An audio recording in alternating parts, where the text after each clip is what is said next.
आइए हम दूसरा राजा उसका 4 अध्याय और उसकी 38 से लेके 41 आए।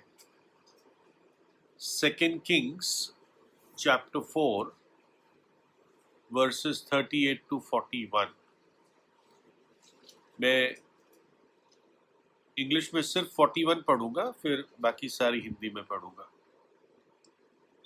मतलब बाकी सारी जो है वो सब वापस हिंदी में पढ़ूंगा। बट ही सेड, माफ करना, 40 का आखिर से, and they could not eat the pottage. Rather 40 and 41. So they poured out for the men to eat. And it came to pass, as they were eating of the pottage, that they cried out and said, O thou, man of God, there is death in the pottage. And they could not eat the pottage. And he said, Then bring meal. And he cast it into the pot and said, Pour out for the people that they may eat. And there was no harm in the pot. और जब हम हिंदी में पढ़ते हैं,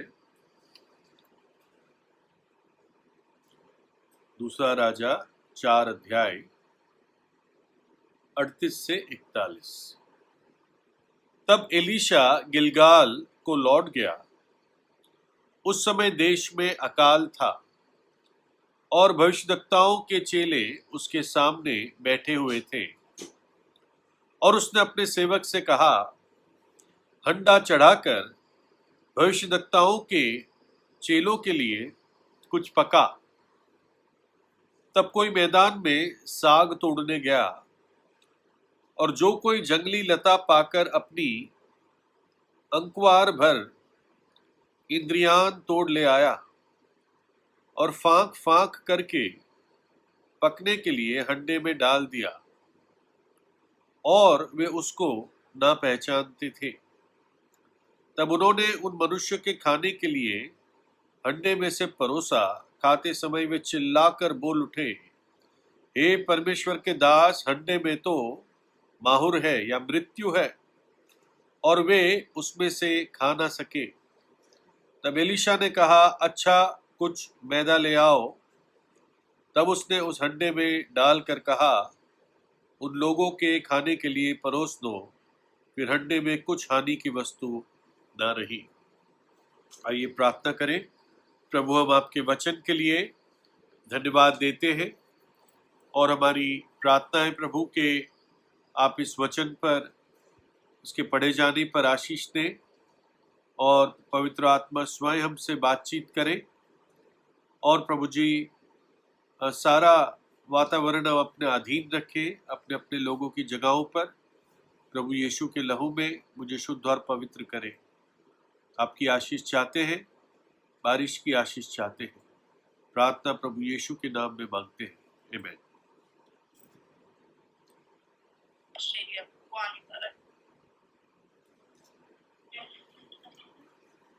तो ये Elisha का 8वां आश्चर्यकर्म है जो हम देखते हुए आ रहे हैं। हम 7 आश्चर्यकर्म देख चुके हैं, और पिछली बार जो हमने देखा था वो 6ठा और 7वां इकट्ठा देखा था, जो उस शुनाम की स्त्री थी जिसका कोई बेटा नहीं था। एलीशा की भविष्यवाणी के अनुसार उसको बेटा हुआ। फिर वो बेटा शायद धूप लगने से या सनस्ट्रोक लगने से मर गया, और फिर एलीशा को फिर बुलाया जाता है, और एलीशा उसको मरों में से जिलाता है। और आज 8वां आश्चर्यकर्म हम एलीशा का देखेंगे। और एलीशा गिलगाल में आया हुआ था, उसको डिटेल में देखेंगे हम क्या क्या सीख पाते हैं। और एलीशा एक प्रकार से ना केवल भविष्यद्वक्ता था, लेकिन एक बाइबल टीचर था। प्रभु के वचनों को भविष्यद्वक्ताओं के बेटों को सिखाता था, पढ़ाता था। और जब वो बैठे थे, अकाल का समय था, और उसने अपने सेवक से कहा कि भाई हंडे को चढ़ा दे और इसमें खाना बनाना शुरू कर। अकाल था, कोई ऐसे आसानी से बहुतायत से खाना था नहीं, तो कुछ सब्जी वब्जी ढूंढने जाते हैं वो जंगल में। और एक जो विद्यार्थी था, एलिशा का स्टूडेंट था, वो कुछ ऐसी सब्जियां या फल ले आया और उसको काट काट के हंडे में डाली, पानी में उबाल के वो सूप की तरह पीना चाह रहे थे, लेकिन वो जहरीला निकला। जहरीला मतलब जानलेवा जहरीला। और शायद कुछ लोगों ने खा लिया, शायद नहीं, खा ही लिया, और वो चिल्लाए कि हे परमेश्वर के दास, हंडे में तो मृत्यु है। इंग्लिश में तो ऐसे लिखा है, O thou man of God, there is death in the pot. Hindi में माहुर लिखा है, मुझे माहुर का मतलब नहीं मालूम, लेकिन इंग्लिश में है कि हे परमेश्वर के दास, हंडे में मृत्यु है। और फिर एलिशा आटा मंगाता है, हिंदी में मैदा लिखा है, आटा मंगाता है और उसको उस हंडे में डाल देता है, और सारी उसकी हानि, जो भी मृत्यु का जो स्रोत था, उसमें जो जहर था, वो पूरी तौर से खत्म हो जाता है उसके आटे डालने से। और ये फिर लिखा है, और फिर हंडे में कुछ हानि की वस्तु ना रही, यानी जान के हानि की वस्तु कोई भी नहीं रही, सेहत के हानि की वस्तु कोई भी नहीं रही। और ये 8वां आश्चर्यकर्म है कि कोई चीज है जो जहरीली है, लोगों को मालूम नहीं था, है ना। और एक प्रकार से उन विद्यार्थियों के ग्रुप में लोग मरने वाले थे, और एलिशा आटा डाल देता है और सारी जहर, सारी मृत्यु वहां से खत्म हो जाती है। तो ये जगह जो होती है, अब हम इसमें से लेसन सीखेंगे, क्या क्या हम सीख सकते हैं। ये गिलगाल में इकट्ठे हुए थे। जब तक ये हिस्सा नहीं पढ़ा था या स्टडी नहीं किया था, मुझे मालूम नहीं था कि गिलगाल बाइबल में 2 है। एक गिलगाल तो वो है जो यरीहो के पास है, जहां पर यहोशू और सारे लोग इकट्ठे हुए थे यरीहो पर हमला करने से पहले, है ना। वो स्थान जहां पर वो एक स्वर्गदूत व्यक्ति, जो सेनाओं के यहोवा का कप्तान था, जिसके हाथ में नंगी तलवार थी, वो यहोशू को प्रकट होता है। और यहोशू पूछता है, तू किसके साथ है, हमारे साथ है या दुश्मन के साथ है?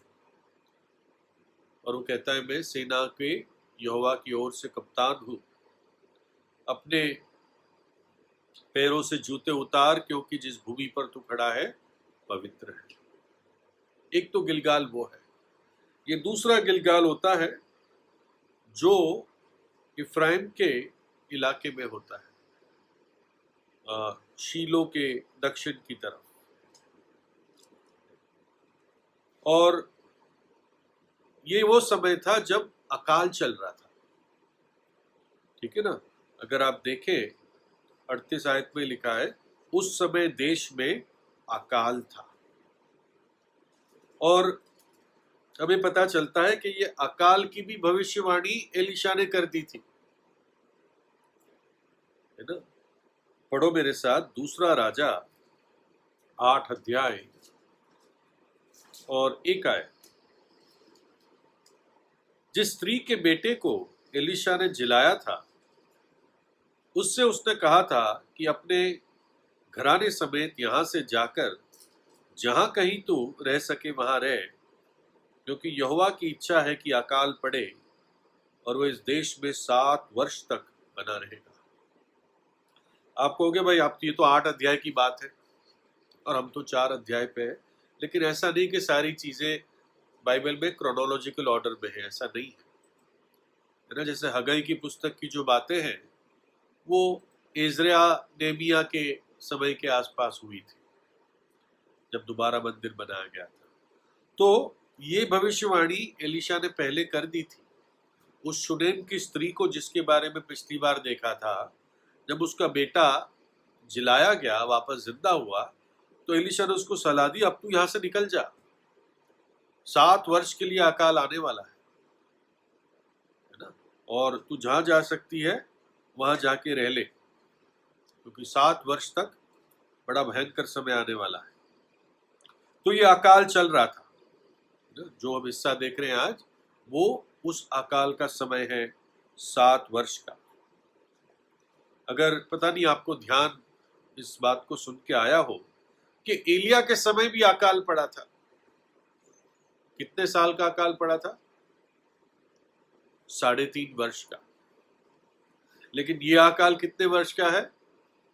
7 वर्ष का। दुगना है ना। और एलिशा को कितनी सामर्थ दी गई थी एलिया से? दुगनी पवित्र आत्मा की सामर्थ दी गई थी। तो इसका क्या संबंध है? मुझे एक विचार आता है कि जब प्रभु सामर्थ दुगनी देता है, प्रभु जानता है कि दुगनी चुनौती सामने आने वाली है। जिसको ज्यादा दिया गया उससे ज्यादा की अपेक्षा भी की गई। तो एलिशा 7 वर्ष के अकाल को सहता है, और सहता ही नहीं है, उसमें भी विश्वास योग्य रहता है। अब बाइबल में कई बार प्रभु ने पुराने नियम में कहा कि मैं अकाल भेजूंगा। अब प्रभु अकाल क्यों भेजता है? कुछ वर्सेस पढ़ते हैं। लय व्यवस्था 26 अध्याय, उसमें हम पढ़ेंगे 3 आयतें पढ़ेंगे, 19, 20 और 26। लय व्यवस्था 26 अध्याय 19, 20 और 26। और मैं तुम्हारे बल का घमंड तोड़ डालूंगा और तुम्हारे लिए आकाश को मानो लोहे का और भूमि को मानो पीतल की बना दूंगा, और तुम्हारा बल अखार्त गवाया जाएगा, क्योंकि तुम्हारी भूमि अपनी उपज ना उपजाएगी और मैदान के वृक्ष अपने फल ना देंगे। और जब मैं तुम्हारे लिए अन्न के आधार को दूर कर डालूंगा, तो तब 10 स्त्रियां तुम्हारी रोटी एक ही तंदूर में पकाकर तौल तौल कर बांट देगी, और तुम खाकर भी तृप्त न होगे। प्रभु कहता है ये सारी खाने की मारामारी तुम पर आ जाएगी, खाने की हाय तुम पर आ जाएगी। 10 स्त्रियां वो एक तंदूर में रोटी पकाएगी, इतना ही आटा होगा। एक जो नाजी लोग, हिटलर के जो लोग थे, जो यहूदियों को सताते थे, आज से करीब 75-80 साल पहले, जब सेकेंड वर्ल्ड वॉर का समय था, तो एक फिल्म थी जिसमें दिखाते उन यहूदियों की संकट को। एक परिवार को दिखाते, शायद 4-5 यहूदी लोग थे परिवार में, एक चॉकलेट के टुकड़े से सब खाते हैं, एक चॉकलेट के टुकड़े से, जब वो 57 में थे। फिर व्यवस्था विवरण 28-18 में लिखा है, श्रापित हो तेरी संतान और भूमि की उपज और गायों और भेड़ बकरियों के बच्चे। कहता है जो भी आ, तेरे प्राणियों के और तेरे भी बच्चे होंगे उन पर श्राप होगा। ये भी एक अकाल का ही नतीजा है। उसी व्यवस्था विवरण 28 अध्याय में 23 और 24, और तेरे सिर के ऊपर आकाश पीतल होगा और तेरे पांवों के तले भूमि लोहे की हो जाएगी। पहले आकाश लोहे का था, जब आकाश पीतल का है। और कारण क्या है? पीतल न्याय को दिखाता है। और फिर कहता है, यहोवा तेरे देश में पानी के बदले बालू और धूली बरसाएगा। वह आकाश से तुझ पर यहां तक बरसेगी कि तू सत्यानाश हो जाएगा। कितनी एक के बाद एक हाय इन सारे वर्सेस में लिखी है।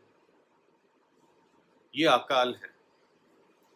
लेकिन अकाल परमेश्वर क्यों लाता है, विशेषकर इजरायलियों पर क्यों लाया? उसका कारण ये है। लय व्यवस्था 26 अध्याय 14 और 15, लेविटिकस 26 14 एंड 15।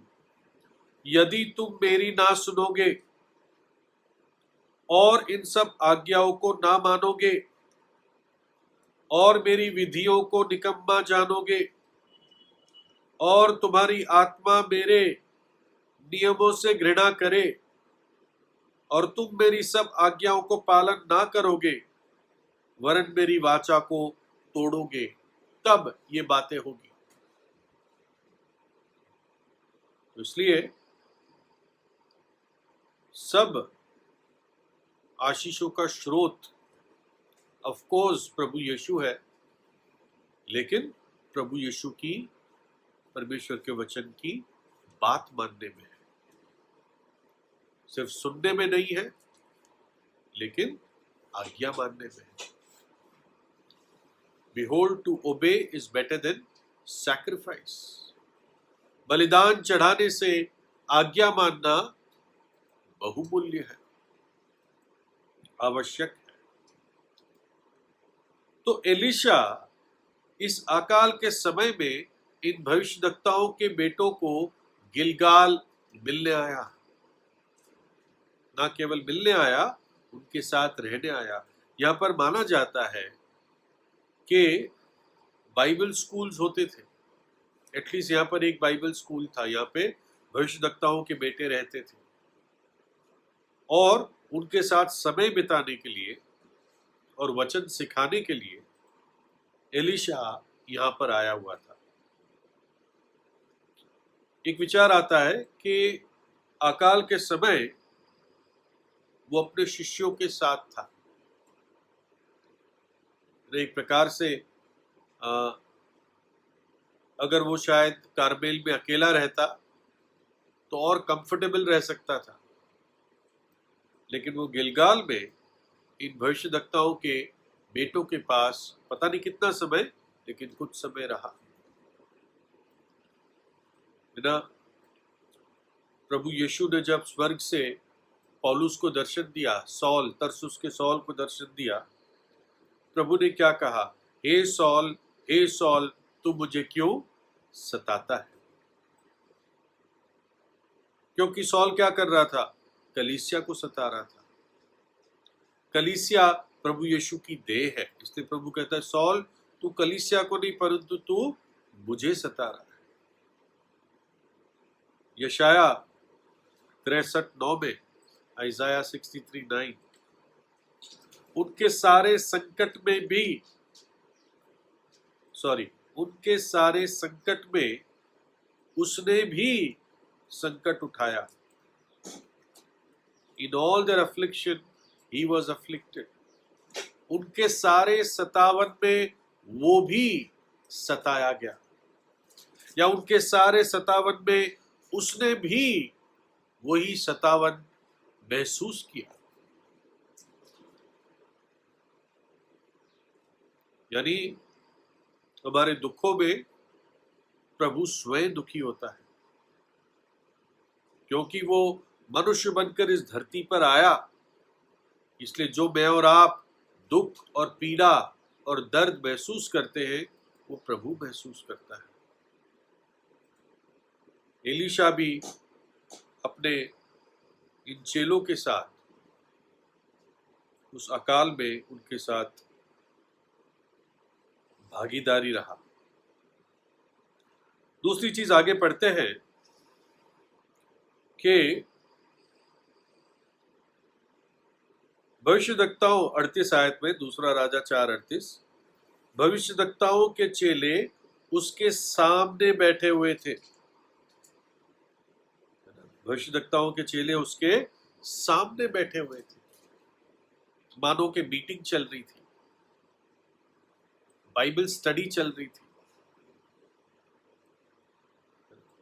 और था क्या समय? अकाल का समय था। और किस बात पे फोकस कर रहे थे? ऐसा लगता है प्रभु के वचन पर फोकस कर रहे थे, क्योंकि सामने बैठे थे उसके। अय्यूब कहता है 23 अध्याय की 12 आयत में, जोब 23:12, Neither have I gone back from the commandments of his lips. I have esteemed the words of his mouth more than my necessary food. उसकी आज्ञा का पालन करने से मैं पीछे ना हटा, और मैंने उसके वचन अपनी रोटी से कहीं अधिक बहुमूल्य जानकर सुरक्षित रखे। ये सही ट्रांसलेशन है। उसके वचन मेरे अपने खाने से मैंने ज्यादा प्राथमिकता दी, उसके वचनों को। और यहां पर भी यही देखते हैं, ये बैठे हुए थे, शायद इनको भूख भी लगी थी, सेटिस्फैक्टरी खाना भी रोज नहीं मिल रहा था, अकाल का समय था। ऐसा नहीं था कुछ नहीं था, मिल रहा था, लेकिन अकाल का मतलब ये कि आदमी को पेट भरा नहीं मिलता है। नीति वचन 8:34 में बहुत अच्छी वर्स है ये, प्रोवर्ब्स 8:34, क्या ही धन्य है वो मनुष्य जो मेरी सुनता है, वरन मेरी डेवड़ी पर प्रतिदिन खड़ा रहता है और मेरे द्वारों के खंभों के पास दृष्टि लगाए रहता है। क्या ही धन्य है वो मनुष्य जो मेरी सुनता है। ये परमेश्वर की बुद्धि बोल रही है, मसीह जो परमेश्वर की बुद्धि, जो परमेश्वर की सामर्थ्य। वो मनुष्य धन्य है जो प्रभु की सुनता है, जो उसकी डेवड़ी पर प्रतिदिन खड़ा रहता है, उसकी उपस्थिति में समय बिताता है और मेरे द्वारों के खंभों के पास दृष्टि लगाए रहता है। मरियम के बारे में हम कई बार कोट करते हैं, लूका 10:39 में, और मरियम नाम उसकी एक बहन थी, वो प्रभु के पांवों के पास बैठकर उसका वचन सुनती थी। ऐसा भाग उसने चुना जो उससे कभी भी नहीं ले लिया जाएगा, प्रभु यीशु ने कहा।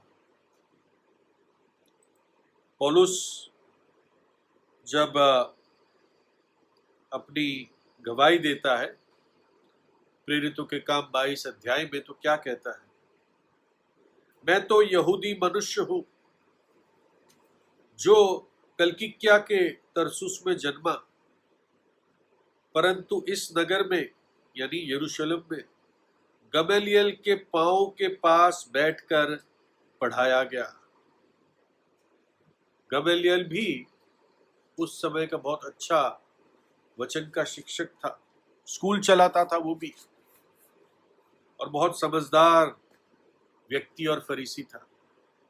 पौलुस कहता है, मैं गमलीएल के चरणों पर बैठकर, यानी उसका शिष्य बनकर मैंने वचन को पढ़ा है, सीखा है। यहां पर हम उसी प्रकार की बात देखते हैं कि भविष्यद्वक्ताओं के बेटे एलीशा के सामने बैठे हुए पाए जाते हैं। अब एलीशा क्या करता है? वो अपने सेवक से कहता है कि तू क्या कर, हंडे को तैयार कर। अपने सेवक से कहा 38 आयत में, हंडा चढ़ाकर भविष्यद्वक्ताओं के चेलों के लिए कुछ पका। ठीक है, शायद शिकार करने जाते तो शिकार करना असंभव तो नहीं था, लेकिन शिकार आसानी से नहीं मिलता। लेकिन सब्जियां और फल जो होते हैं वो कहीं भागती नहीं है। खरगोश भाग जाता है, सब्जियां फल वो सब वहीं रहते हैं, तो उनको तोड़ना और लाना आसान था। और कई लोग शिकार करते होंगे तो वैसे भी सब खाना कम था। तो एलीशा अपने सेवक को कहता है, जाकर हंडे में से हंडे को चढ़ा, है ना, खाना तैयार कर। पता नहीं कभी आपने तस्वीर में देखा होगा, एक काला सा हंडा होता है और एक लोहे के गोल वाले टेबल और जिसके 2 पैर होते हैं, उसी टाइप का सीन था। पानी उबालना शुरू किया और जो भी था उसको काट काट के उसको उबाल रहे थे, है ना। पता नहीं नमक डालते होंगे टेस्ट के लिए, था नहीं था, क्योंकि सारे भविष्यद्वक्ताओं के बेटे थे, है ना। तो आ, वो बना रहे थे और अच्छा ग्रुप था, 50 होंगे, पता नहीं कम होंगे। तो ये प्रकार से यहाँ पर ये आश्चर्यकर्म की शुरुआत होती है। आश्चर्यकर्म कब होता है? जब मनुष्य हार जाता है, तभी उसको आश्चर्यकर्म किया जाता है, कहा जाता है ना। मैं कहूँ मेरा सर दर्द कर रहा है, कल नहीं दर्द कर रहा है, प्रभु का आश्चर्यकर्म। मैं उसको आश्चर्यकर्म नहीं कहूंगा, मैं कहूंगा प्रभु ने प्रार्थना सुनी। आश्चर्यकर्म वो होता है जो मनुष्य नहीं कर सकता है, प्रभु कर सकता है, वो आश्चर्यकर्म होता है ना। आजकल बहुत सारे हैं आश्चर्यकर्म करने वाले, वो आश्चर्यकर्म नहीं हो, कई सारे उसमें से 50% झूठ और धोखा होता है। ठीक है, तो गेहाजी ने जब इन लोगों के लिए तैयार करने को कहा, तो हम यहाँ पर गेहाजी के कंसर्न को भी देखते हैं, उसकी चिंता को भी देखते हैं। उसको मालूम था वचन जरूरी है इन जवानों के लिए, लेकिन खाना भी जरूरी है। प्रभु यीशु मसीह भी, जब लोग भीड़ की भीड़ उसके पीछे आती थी, तो प्रभु को उनके पेट की भी चिंता होती थी। मरकुस 6:37 में प्रभु ने कहा अपने चेलों से, उसने उन्हें उत्तर दिया कि तुम ही उन्हें खाने को दो। उन्होंने कहा कि कैसे खिलाएं, है ना, ये 200 दिनार की भी रोटियां बोल ले तब भी इनको कैसे खिलाएंगे, हजारों लोग थे। लेकिन प्रभु ने कहा तुम ही उन्हें खाने को दो। यूहन्ना 21:9 में प्रभु को अपने चेलों के लिए चिंता थी। जब प्रभु जी उठा, है ना, प्रभु का मानो कोई और होता, जी उठता, कहता अरे मुझे जी उठे देखे ही ये लोग एक्साइटेड इतने हो जाएंगे, उनको खाना याद नहीं आएगा। लेकिन ऐसा नहीं होता। प्रभु क्या करता है? यूहन्ना 21:9 में जब किनारे पर उतरे तो उन्होंने कोयले की आग और उस पर मछली रखी हुई और रोटी देखी। प्रभु बहुत बड़ी बातें उस समय सिखाने वाला था, पतरस को रिस्टोर करने वाला था। यूहन्ना को और पतरस को आने वाली 2 बड़ी भविष्यवाणी उनके जीवनों के बारे में दी। लेकिन प्रभु उनके भूख का भी ध्यान रखता है। और इसी प्रकार से हम प्रभु के दास एलीशा को भी इसी आत्मा और भाव में देखते हैं। ये जो उन्होंने क्या बनाया, इसको क्या कहते हैं हिंदी में, उसने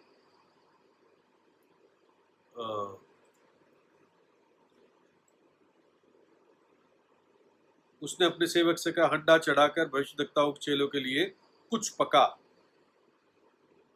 और तब उन्होंने मनुष्य के खाने के लिए हंडे में से परोसा।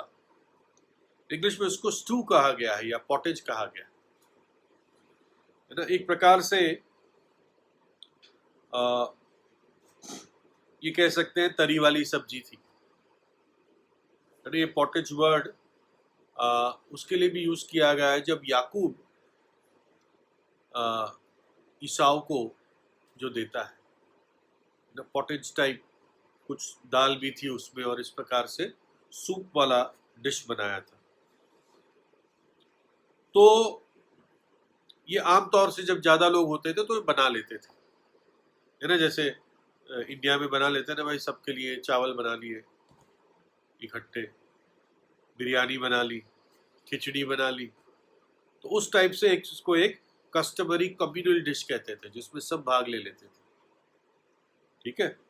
और सब्जियां कम थी और जब एलिशा ने कहा तो लोग ढूंढने चले गए, जो भी खाने के लायक चीज मिलेगी उसको खा लेंगे। ऐसे होता है, युद्ध में भी होता है, जब सोल्जर्स सैनिक लोग जंगलों में पहाड़ों में, तो उनको जो भी खाने की चीज मिलती है उसको खा के अपना गुजारा चलाते हैं। और ये भी मतलब नहीं है कि अकाल का मतलब कुछ भी नहीं मिल रहा है खाने को, तो मिल रहा है, बहुत थोड़ा मिल रहा है, ठीक है। एलिशा के टाइम भी, माफ करना, एलिया के टाइम भी अकाल था लेकिन राजा के घर में खाना था, वहीं से कौवे उसके किचन से ही रोटी और मीट ला रहे थे।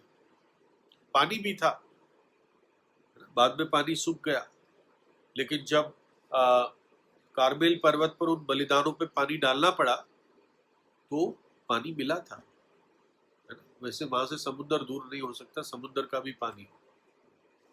तो कहने का मतलब है थोड़ी बहुत ये चीजें जंगलों में अवेलेबल थी, विशेषकर जो पेड़ पौधों पे लगती थी। और ये जो विद्यार्थी था ये अपने जो भी ये कपड़ा था उसमें भरता गया, जो भी उसको मिलता गया काट के लेकर अपने कैंप में लेकर आया। और किसी को मालूम नहीं पड़ा कि ये जो सब्जियां लाया है या फ्रूट लाया है वो दिख वैसे ही रहे थे जो अच्छे थे उसके समान। जो बाइबल स्कॉलर्स बताते हैं,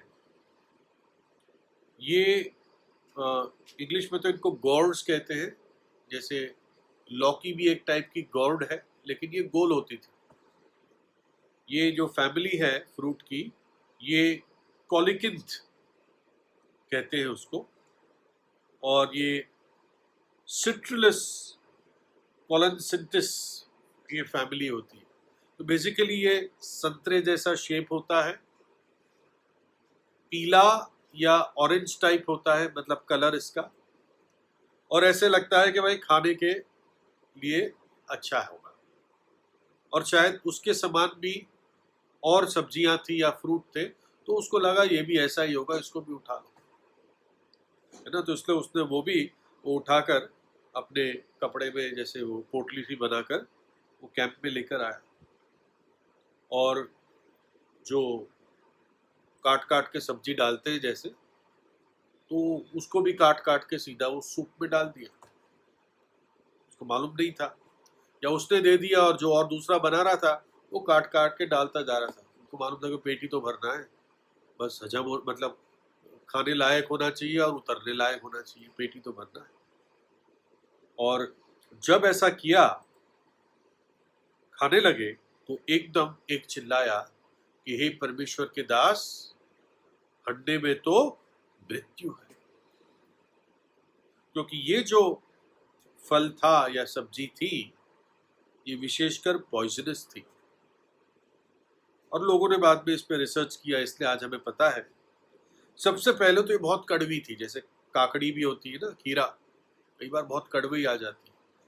तो सबसे पहले उनको कैसे पता चला, वो कड़वा था बहुत। ना केवल ये कड़वा होता था लेकिन ये पेट और आंतों पर बड़ा एकदम हमला करता था, है ना? और साथ साथ जो नसें हैं दिमाग की उसको एकदम झंझोड़ देता था। पेट में एकदम मरोड़े उठते थे और व्यक्ति का मतलब पेट एकदम ही चलने लगता था। इस हद तक कि एक व्यक्ति मर जाता है। यहां पर हम नहीं देखते कि कोई मर गया, लेकिन वो समझ गए कि वही चीज आ गई है, और इसलिए कोई बोला, हे परमेश्वर के दास, हारने में तो मृत्यु है। और अगर हम याद करें, एक और आश्चर्य कर्म था जहां पर पानी में मृत्यु था, है ना, और एलीशा नमक डालता है, और यहां पर हांडे में खाने में मृत्यु थी, और यहां पर एलीशा आटा डालता है। एक और चीज पता चलती है, हम सीखते हैं कि ये इकट्ठी करके लाया था ये विद्यार्थी, ये जो सब्जी या फल, है ना, मुझे लगता है सब्जी टाइप ही होगा, तो वो कहां से लाया था? लिखा है वो एक जंगली लता से लेकर आया था, वाइल्ड वाइन, यानी बहुत ऊंचे जगह से नहीं था, जैसे क्रीपर होती है, जैसे जिसपे लौकी उगती है या अंगूर भी उगते हैं, ये उस कैटेगरी के पौधे होते हैं। तो उसने देखा, अच्छा लगा, वो लेकर आ गया। यशाया 5:4 में प्रभु कहता है,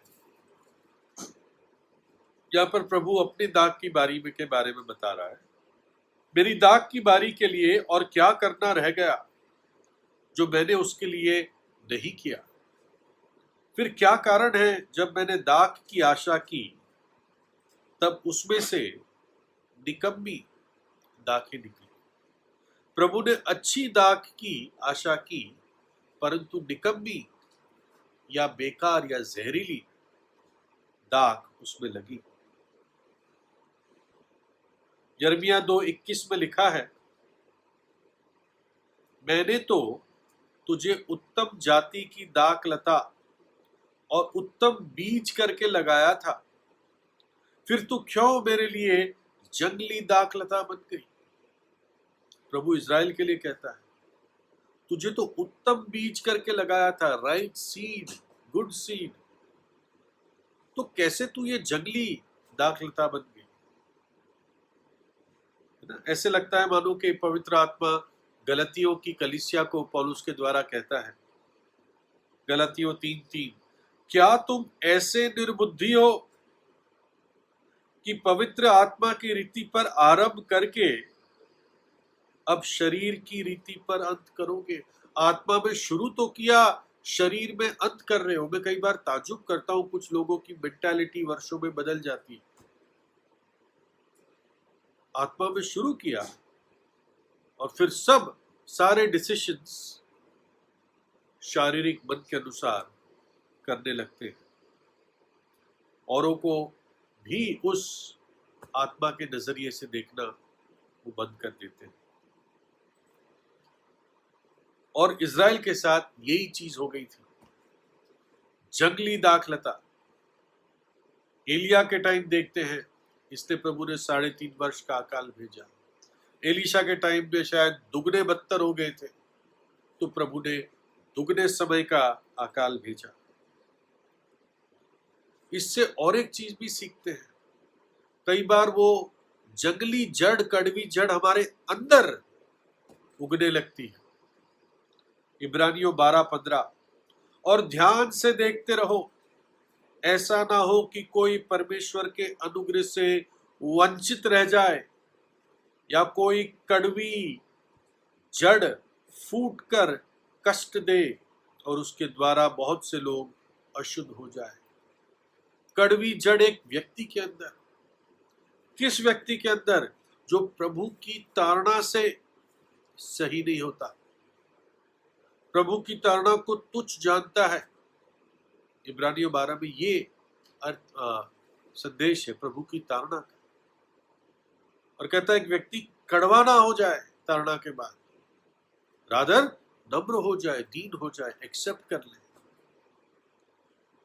तो ये व्यक्ति एक ऐसी जंगली लता से ये फल लेकर आ गया।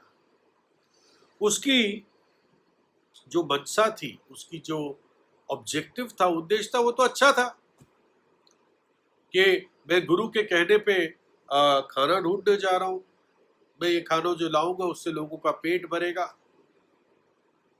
है ना। एक प्रकार से वो तो निर्दोष था, लेकिन फिर भी मृत्यु आ गई और उस मृत्यु को हटाना था। मैं सोचता हूं जब आदम और हवा ने फल खाया होगा अदन की वटिका में, उन्होंने सोचा थोड़ी होगा कि इतने भयंकर परिणाम होंगे। उन्होंने सोचा होगा कि प्रभु ने कहा है तू मर जाएगा अब, लेकिन ये कह रहा है कि तू नहीं मरेगा। लेकिन उनको ये नहीं मालूम था कि परिणाम इतने भयानक होंगे, पीढ़ी पीढ़ी पीढ़ी तक। और एलीशा ने फिर आटा डाला उस हंडे में, लेकिन जहर किसने निकाला उसमें से? प्रभु ने निकाला, क्योंकि आश्चर्य काम करने वाला प्रभु होता है। वही डंडा जो एलीशा उपयोग करता था, उस डंडे से गेहाजी काम नहीं कर पाया था, पिछली बार हमने देखा था, क्योंकि काम करने वाला प्रभु होता है। एक अजीब बात है, हंडे को तैयार करने वाला यहाँ पर भी गेहाजी होता है। एक और विचार है कि जब प्रभु ने अदन की वाटिका लगाई तो कोई भी जहरीले या जंगली दाख या दाख लता उसमें नहीं थी, क्योंकि पाप नहीं था। कांटे और ऊंट कटारे ये पाप के बाद आए। ये सारे जंगली जहरीले जो पौधे या फल या सब्जी, ये सब पाप के बाद आया। जो ये काटने वाले कीड़े होते हैं, जहरीले कीड़े होते हैं, ये भी सब पाप के बाद ही आए जमीन में से। इसलिए मच्छर को मारने से घबराना नहीं, मार सकते हो, क्योंकि ये सब पाप के परिणाम है। आज अगर कहे तो हड्डे में मृत्यु है। जिस हड्डे में आज हम रह रहे हैं, इस पृथ्वी में, इस संसार में, इसमें मृत्यु है। और ये मृत्यु कैसे आ गई? आदम के कारण आई। एक मनुष्य के आज्ञा ना मानने के कारण पाप जो उसने किया वो संसार में आया, वो उसकी पीढ़ी में आया, और उस पाप के कारण मृत्यु आई, और आज तक मृत्यु राज कर रही है ना। और हंडे में मृत्यु है। लेकिन क्या हुआ? प्रभु यीशु जगत में आ गया, है ना। एक प्रकार से वो आटा हंडे में डाल दिया गया। प्रभु यीशु जगत में आया, उसने आज्ञा मानी, वो दीन हुआ, वो मनुष्य बना, दास का रूप धारण किया, परमेश्वर के अधिकारों को छोड़ दिया, जबकि परमेश्वर स्वयं था, इस बात को कभी नहीं छोड़ा। जब वो इस धरती पर आया था, परमेश्वर था, मनुष्य था, और क्रूस की मृत्यु तक आज्ञाकारी रहा। और उसने उस जहर को, उस मृत्यु को, उस श्राप को अपने बलिदान के द्वारा हटा दिया। मैं वर्सेस कुछ पढ़ता हूं। रोमियो 5 अध्याय 14 है। तो अभी आदम से लेकर मूसा तक मृत्यु ने उन लोगों पर भी राज्य किया, है ना। मृत्यु ने राज किया, हंडे में मृत्यु है परमेश्वर के दास। फिर 18 से 21 में कुछ हिस्से पढ़ रहा हूं। इसलिए जैसा एक अपराध सब मनुष्य के लिए दंड की आज्ञा का कारण हुआ, वैसे ही एक धार्मिकता का काम भी सब मनुष्य के लिए जीवन के निमित्त धर्मी ठहराए जाने का कारण हुआ। क्योंकि जैसा एक मनुष्य के आज्ञा ना मानने से बहुत लोग पापी ठहरे, वैसे ही एक मनुष्य के आज्ञा मानने से बहुत लोग धर्मी ठहरे। तो प्रभु यीशु के आने से, उसकी आज्ञाकारिता से धार्मिकता आई, जीवन आया। उस मृत्यु को, उस श्राप को, उस जहर को प्रभु यीशु के आने से वो बात खत्म हुई। जब आदम बनाया गया था तो सब जगह जीवन था, जीवन ही जीवन था। बस एक मृत्यु की फुसफुसाहट थी कि जिस दिन तू इस फल को खाएगा तो निश्चित रूप से मर जाएगा।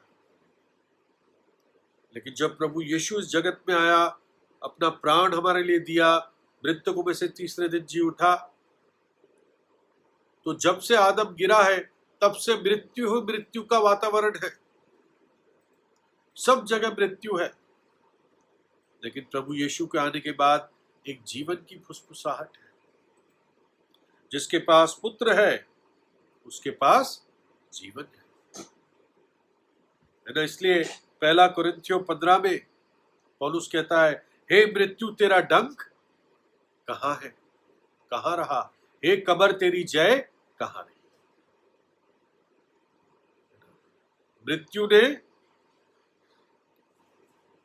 जय ने मृत्यु को निगल लिया। Death has been swallowed up in victory. मानो कि उस आटे ने उस सारे जहर को, मृत्यु को निगल लिया। अकाल बहुत भयानक चीज है। जो प्रभु हमें खाना देता है रोज रोज, उसके लिए हमें आभारी होना चाहिए, खुड़खुड़ाना नहीं चाहिए। व्यवस्था विवरण 8:10 में लिखा है, और तू पेट भर खाएगा और उस उत्तम देश के कारण जो तेरा परमेश्वर यहोवा तुझे देगा उसको उसका धन्य मानेगा। पेट भर खाएगा और प्रभु के आभारी रहना। अकाल में भी प्रभु अपने लोगों को सुरक्षित रखता है। भजन 33, 18 और 19, अकाल में भी वो हमें खिलाता है। देखो यहोवा की दृष्टि उसके डरवैयों पर और उन पर जो उसकी करुणा की आशा रखते हैं बनी रहती है, कि वो उनके प्राण को मृत्यु से बचाए और अकाल के समय उनको जीवित रखे। ये प्रभु की विश्वास योग्यता है। लेकिन जब अकाल आता है तो हमारी जिम्मेदारी है, परमेश्वर के लोगों की जिम्मेदारी है कि अपने आप को दीन करे, नम्र करे, पश्चाताप करे, अपने दुष्ट मार्गों को छोड़े और प्रभु के चेहरे को खोजे, है ना। दूसरा इतिहास 7, 13 और 14, यदि मैं आकाश को ऐसा बंद करूं कि वर्षा ना हो, या टिड्डियों को देश उजाड़ने की आज्ञा दूं, या अपनी प्रजा में मरी फैलाऊं, तब यदि मेरी प्रजा के लोग जो मेरे कहलाते हैं दीन होकर प्रार्थना करें और मेरे दर्शन के खोजी होकर अपनी बुरी चाल से फिरे, तो मैं स्वर्ग में से सुनकर उनका पाप क्षमा करूंगा और उनका देश ज्यों का त्यों कर दूंगा। हम खत्म कर रहे हैं। जब बैतलहम यहूदा में अकाल आया तो नौमी उसका पति और दोनों बेटे बिना सोचे समझे छोड़कर मोआब चले गए। उस समय बैतलहम यहूदा में बोआज जैसे व्यक्ति भी थे जिनको प्रभु संभाल रहा था, लेकिन इन्होंने ना केवल रोटी और स्तुति का घर छोड़ा, लेकिन एक श्रापित जगह में जाकर रहने लग गए। जब दाऊद के समय 3 वर्ष का अकाल आया तो शायद 3 साल तक दाऊद की आंख नहीं खुली, लेकिन फिर वो प्रार्थना करने लगा। दूसरा शमूएल 21:1 में दाऊद के दिन में लगातार 3 वर्ष तक अकाल पड़ा तो दाऊद ने यहोवा से प्रार्थना की।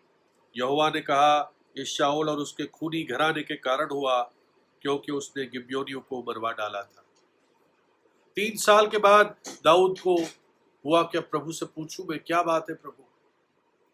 और तब प्रभु ने कहा, ये क्योंकि निर्दोष व्यक्तियों का हत्या की गई थी, गिबयोनियों की, जिसके साथ यहोशू ने वाचा बांधी थी कि तुम्हें जीवित रखा जाएगा, लेकिन साउल राजा ने उनको मारा। तो इस बात को ठीक कर दाऊद, और दाऊद ठीक करता है। तो हम ये कुछ सबक इस हिस्से से सीखते हैं जो एलीशा का 8वां आश्चर्य कर्म था। और फाइनली जो एक नतीजा जो हमें संभाल के रखता है वो प्रभु की प्रतिज्ञा है है ना। उल्लास प्रतिज्ञा पढ़कर मैं पूरा करता हूं। लूका 10:19, देखो मैंने तुम्हें सांपों और बिच्छुओं को रौंदने का और शत्रु की सारी सामर्थ पर अधिकार दिया है, और किसी वस्तु से तुम्हें कुछ हानि ना होगी। हमारा प्रभु तो एलीशा से भी बड़ा है, और प्रभु हमारे लिए ये प्रतिज्ञा भी पूरी करेगा, किसी वस्तु से तुम्हें हानि ना होगी। प्रभु अपने वचन पर आशीष दे।